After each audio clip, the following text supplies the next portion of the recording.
We now know that the number of Americans who've signed up for private insurance in the marketplaces has grown to 8 million people. 8 million people. That today was the huge announcement for the president, a milestone for Obamacare the critics thought could never happen, far surpassing the original target of 7 million signups. But even more important news in that impromptu press conference today at the White House was the number of young people enrolled. 35% of people covered through the federal marketplace are under the age of 35. Why is that so important? Well, you may remember not so long ago, during the Obamacare launch, the scary-sounding prospect of a death spiral. The exchanges don't work, and you wind up going into what they call sort of the insurance death spiral. What did you call it? Death spiral? Insurance death spiral, yes. Scary. Obamacare is going toward a death spiral. This is that death spiral. To a death spiral. The death spiral. A death spiral. What's called an insurance death spiral. You get into what they call that death spiral. This could be the beginning of the death spiral. It could potentially be the beginning of the death spiral. The architect of Obamacare, being interviewed by Megyn Kelly, she asked him, is this the beginning of the so-called death spiral? Is that the beginning of the so-called death spiral? And he said, quote, that could be the beginning of a death spiral, unquote. That could be the beginning of a death spiral. That's the death spiral. The death spiral. Only the old and sick would bother to enroll, critics said. And without younger enrollees to balance out the risk, the Obamacare exchanges would enter into, say it with me, an actuarial death spiral. And that was actually a possibility if young people did not sign up for the exchanges. But they did. Today we now have these numbers. Enough young people signed up, and their critics were wrong again. The president today defiant about the law's success.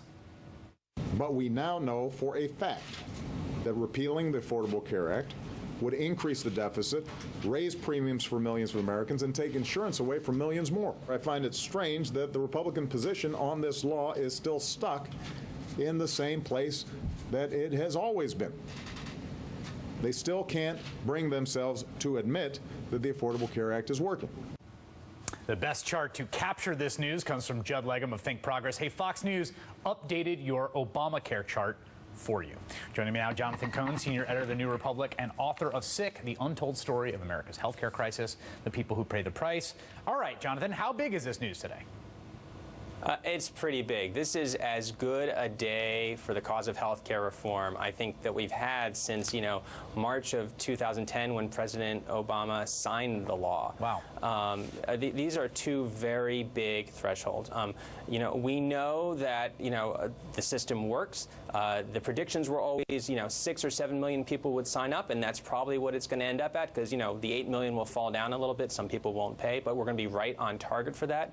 The mix looks good. It looks like young people are coming out. They're buying it. And it's just really, it's validation of the idea that if you try to, make insurance available to people at reasonable prices and you let them buy coverage, don't discriminate against them on pre-existing conditions, people will take it. People want this. The idea works. Well, Sarah Cliff had this over at Vox, she tweeted this as Obamacare enrollment projected versus actual, and you can actually see what an amazing kind of thing happened in March, April, particularly. But she made this point today where he said, the reason this worked is because it's terrible to be uninsured. And all the punditry and all the commentary that was particularly coming from the right was coming from people who had health insurance, trying to predict what uninsured people will do. And it turns out uninsured people would like to be insured. Right. I mean, the conversation up until very recently was all about people who had insurance and what they thought was going to happen to their coverage. And look, the way the law works, if for some people who had coverage, some people are ending up, they have to pay more money because they were getting a discount because they were young and healthy, or they were carrying around policies that had big gaps in them. And there really are people like that. But that was the entire conversation. And lost in that conversation was the fact that you had millions and millions of Americans with no insurance at all, not to mention the many of millions of Americans who couldn't afford their insurance, the millions who had weak insurance that didn't cover them, and it was horrible. You walked around not knowing what would happen if you got sick. People really did go into financial distress. They went into bankruptcy. They had to make these excruciating decisions. Do I pay my bills or do I pay my doctor? That's really bad, and if you give people a decent chance to escape that, they will. So the president today talked a bit about the Republicans moving on. He also talked about one aspect that we've been covering a lot, which is Medicaid expansion. Take a listen.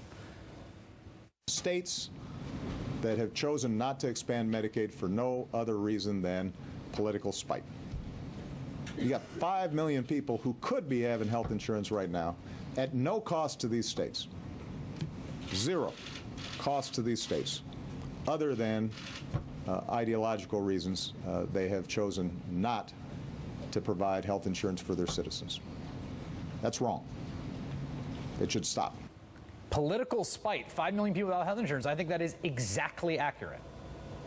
I was so glad to see the president bring that up, to be aggressive about that. It is really, I find it appalling that you have states, and let's face it, these are the states with some of the most uninsured people in the country, places like Texas and Florida, all across the Deep South.